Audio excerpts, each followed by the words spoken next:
예, 감사합니다. 2021년 새해 첫 주일입니다. 아까도 말씀드렸듯이 한국 교회는 보통 오늘을 신년 주일로 지킵니다. 하지만 교회 예배력으로는 성탄절 후 두 번째 주일이고요. 아직도 크리스마스 시즌입니다. 그런데 성서율과표가 제시한 오늘의 서신서 본문은 에베소서 1장 3절로 14절의 말씀인데 마침 신령한 복에 대해서 증언하고 있습니다. 그래서 오늘은 복에 대해서 생각해 보면서 여러분들과 은혜를 나누고자 합니다. 새해가 되면 우리는 새해 복 많이 받으세요 라고 인사를 합니다. 이에 반해서 서양 사람들은 해피 뉴 이어라고 인사하지요. 직역을 하면 새해 행복하세요 또는 행복한 새해가 되세요 정도가 될 것입니다. 그러니까 자세히 살펴보면요, 우리는 복을 빌고요, 서양 사람들은 행복을 서로에게 빌어줍니다. 그렇다면 복과 행복은 같은 것일까요? 아니면 다른 것일까요? 만약에 다르다면 둘은 어떻게 다를까요? 이 질문에 답하기에 앞서 먼저 답해야 할 더 근원적인 질문이 있습니다. 그것은 과연 복이란 무엇일까 하는 것입니다. 복하면 모든 그게 뭔지 다 이렇게 감으로 느껴지는데, 제가 제 감이 맞나 확인하려고 국립국어원 표준국어 대사전을 찾아보니까 사실은 제 감과 꼭 같지는 않았습니다. 거기서 복을 뭐라고 정의하고 있냐면, 삶에서 누리는 좋고 만족할 만한 행운이라고 정의되어 있었습니다. 그러니까 복을 다른 말로 하면 행운이고요, 또 행운은 좋은 운수라고 이렇게 풀이되니까 결국은 복의 다른 말은 행운이나 운수가 됩니다. 영어로 하면 good luck 할 때 그 luck이고요. 그리고 fortune입니다. 그래서 복, 행운, 운수, luck, 그다음에 fortune, 이 단어들의 공통점이 뭘까요? 이 단어들의 공통점은 하늘에 달렸다는 것입니다. 우리에게 달리지 않고 하늘에 달렸다 하는 것이 그 공통점입니다.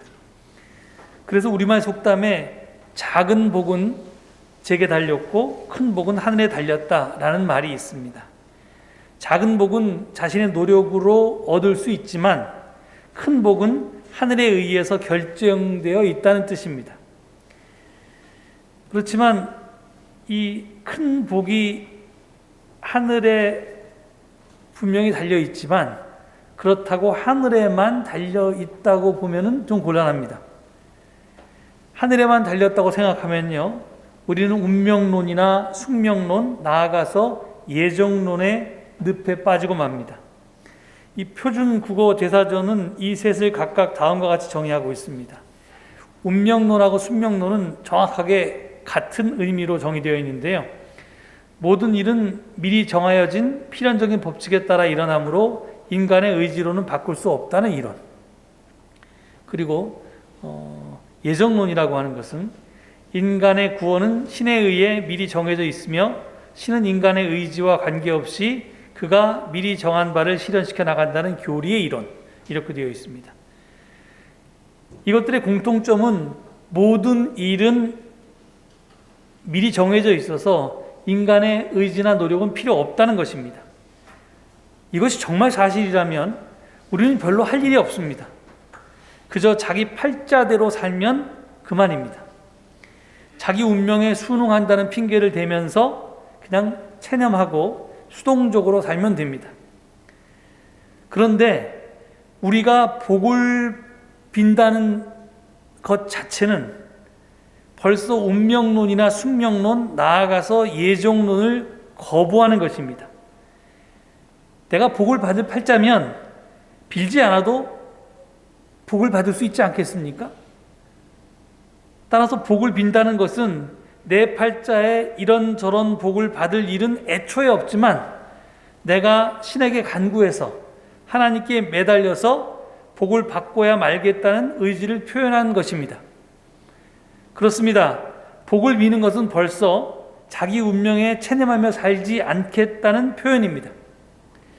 따라서 복이 하늘에 달렸다라는 말을 우리는 이게 운명론이나 숙명론 또는 예정론으로 이렇게 받아들여서는 곤란할 것입니다. 다른 뜻으로 받아들여야 할 텐데요. 이에 대해서는 나중에 다시 다루기로 하고요. 여기서는 복이 하늘에 달렸다라는 말은 복은 받는 것이다 라는 말의 다른 표현이다 라고 하는 정도로만 이해하고 넘어가도록 하겠습니다. 복을 받는다는 말을 별로 좋아하지 않는 분도 계십니다.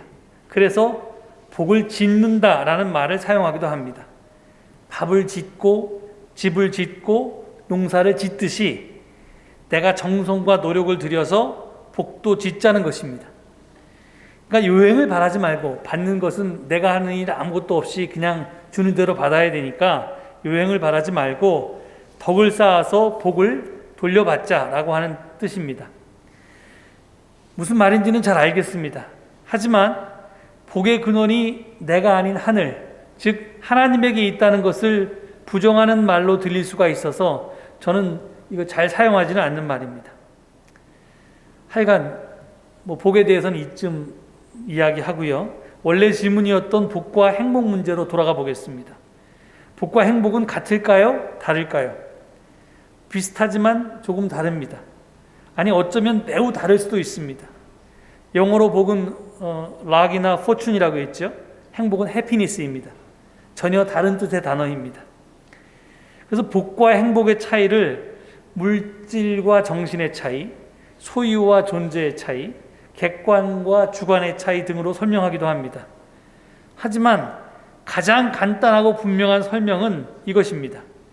복은 받는 것이고 행복은 누리는 것이다. 복은 받는 것이고 행복은 누리는 것이다. 이게 가장 명쾌한 그런 비교인 것 같습니다. 예를 들어서 가진 것이 넉넉한 사람은 복 있는 사람입니다. 이에 비해서 가진 것에 만족한 사람은 행복한 사람입니다. 그러니까 복 있는 사람이 꼭 행복한 사람은 아니라는 뜻입니다. 어떤 사람은 많은 것을 갖고도 만족을 몰라서 불행할 수도 있습니다. 또 어떤 사람은 적게 갖고도 그것에 만족해서 행복할 수도 있습니다. 그런 의미에서 복과 행복의 차이를 물질 대 정신, 또 소유 대 객관, 소유 대 존재, 객관 대 주관 등으로 설명하는 것입니다. 사실 복의 내용은 시대와 장소에 따라서 각각 달랐습니다. 보통 우리가 오복을 말하는데요. 동양 사람들이 오복을 말하죠. 근데 이 오복에는 장수, 오래 사는 것, 그다음에 부유한 것, 그러니까 좀 부자로 사는 것, 그리고 건강한 것, 이것은 어디나 다 들어가는데 나머지 두 개에 대해서는 차이가 많습니다. 시대와 장소에 따라서 오복에 이빨이 튼튼한 것도 들어가는 그런 오복도 있고요. 이건 전혀 상관없는 것도 있고 그렇게 다 다릅니다. 그런데 중요한 것은 오복이 무엇이냐가 아닙니다. 남들이 부러워하는 오복을 다 받으면 과연 행복할까 하는 것입니다. 다 받고도 불행할 수 있습니다. 나보다 더 받은 자가 있기 때문에 나도 그 사람만큼 받고 싶어서 내가 불행할 수 있습니다.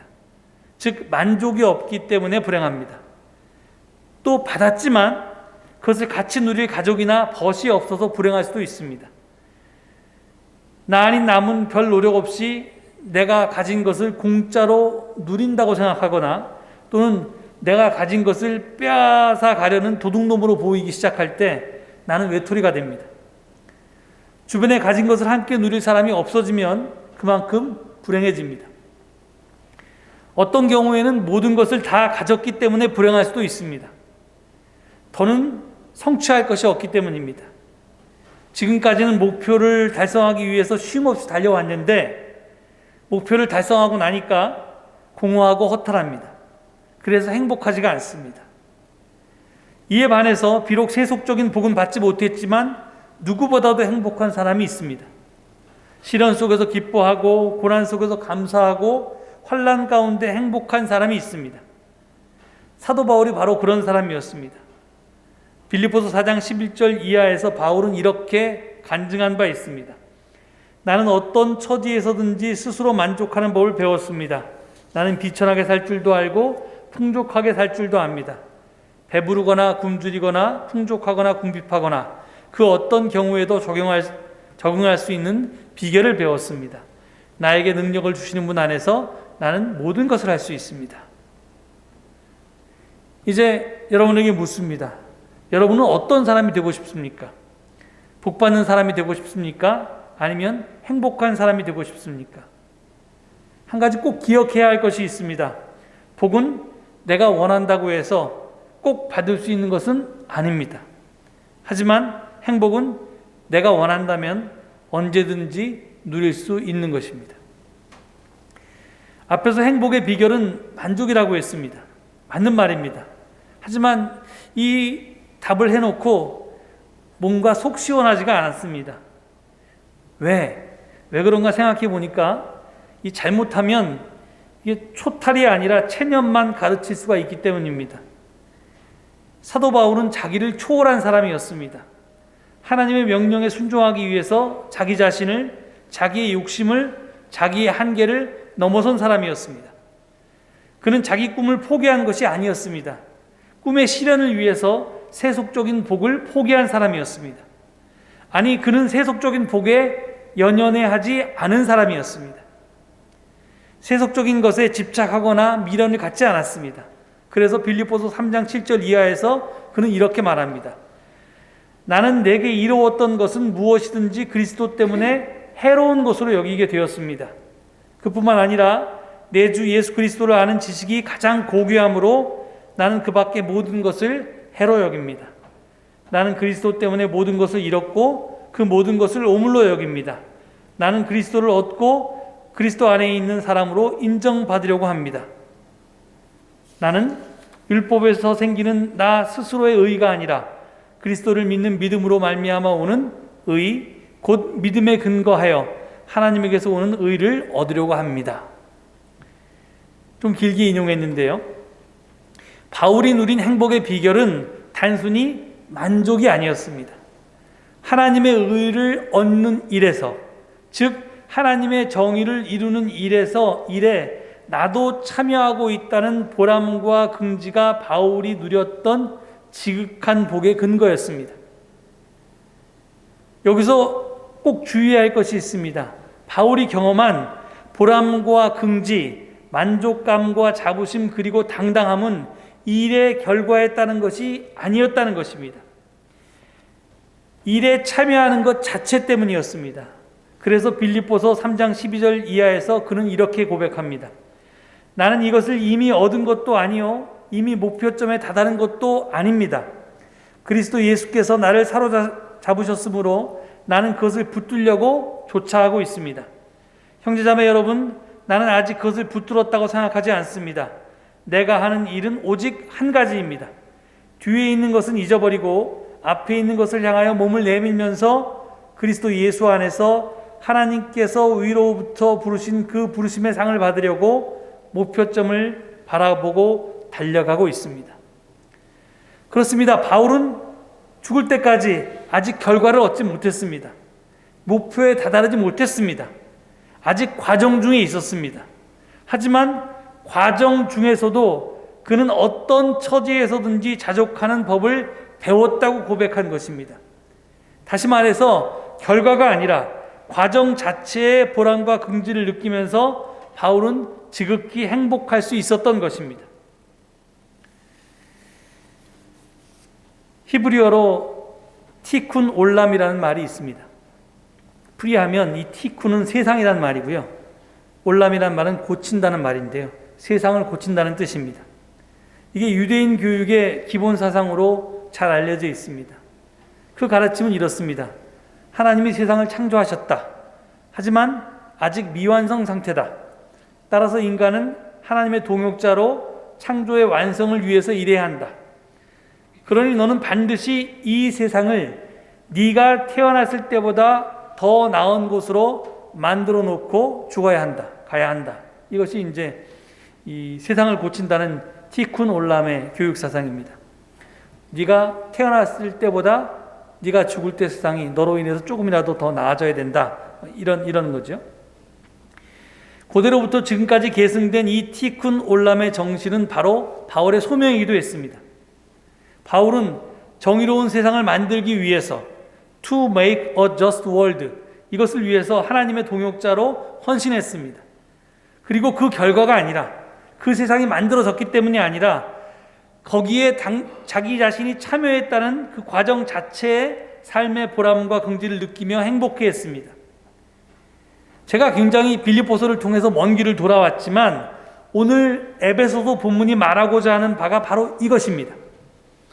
바울의 한 제자가 바울의 이름으로 에베소서를 썼습니다. 그래서 그 서두에 신약 성경에서 가장 길고 훌륭한 하나님 찬양을 실었습니다. 오늘 본문이 우리말 번역본에는 여러 문장으로 나뉘어 있지만 그리스어 본문을 보면 한 문장입니다. 그리고 그 구조는 아주 간단합니다. 주제는 3절에 있는 하나님을 찬양합시다입니다. 이게 이제 하나님을 찬양합시다가 이 긴 문장을 요약하면 딱 이 한 문장이 되는데요. 그리고 나머지는 우리가 찬양하는 하나님이 어떤 분인지에 대해서 증언하는 내용입니다.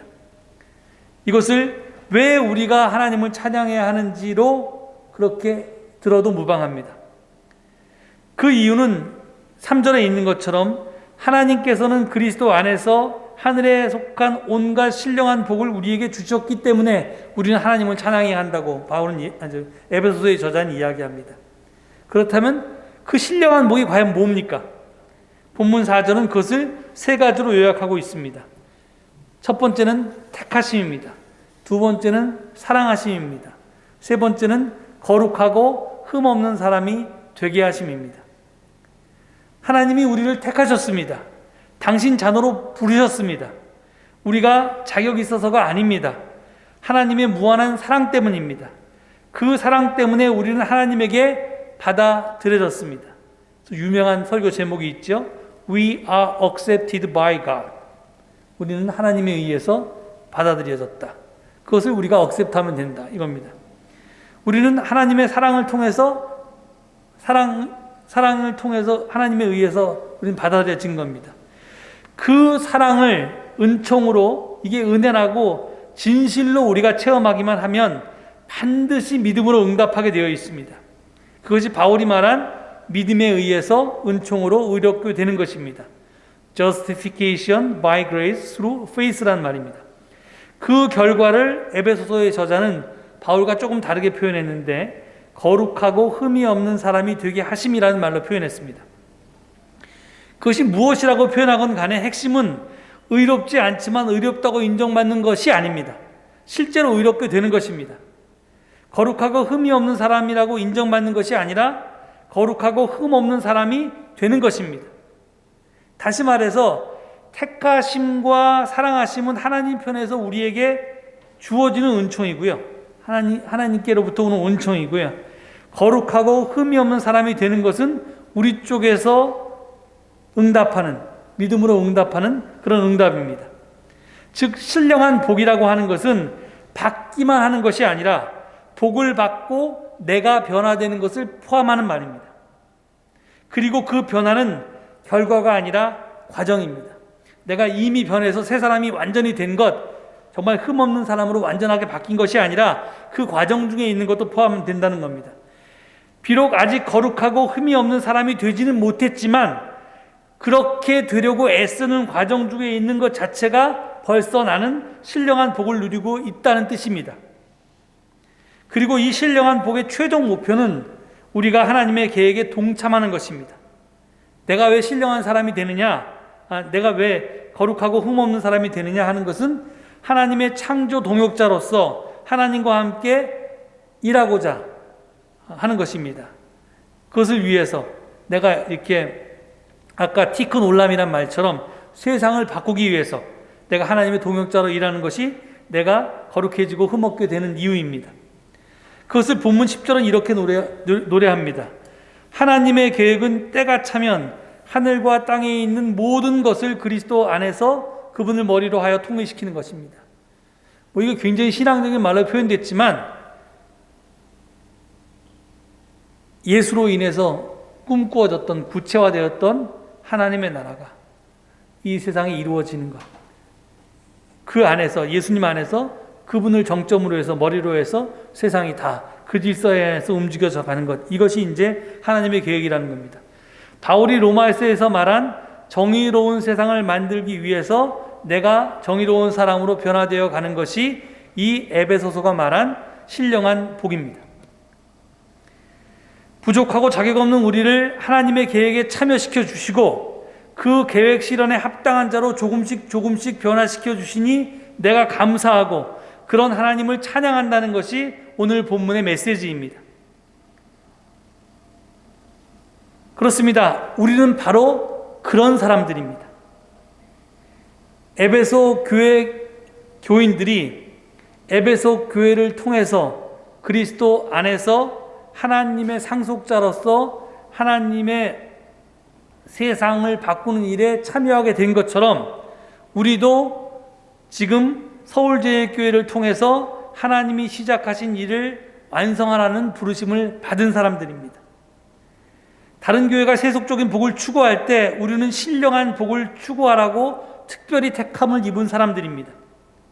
포스트 코로나 시대에 기성교회는 이제 못 모이는 대면 집회가 끝나면, 이제 비대면 상황이 끝나면 옛 영화를 다시 회복하려고 애쓸지 몰라도 우리는 그런 식의 기존의 형태의 교회 형태를 가지고는 도대체 이 한국 사회 속에서 하나님의 뜻을 이룰 수 없다. 그러니까 기성적인 모델은 허물고 새 시대에 맞게 새로운 교회를 재건하라는, 리컨스트럭션 하라는 그런 부르심을 받은 사람들입니다.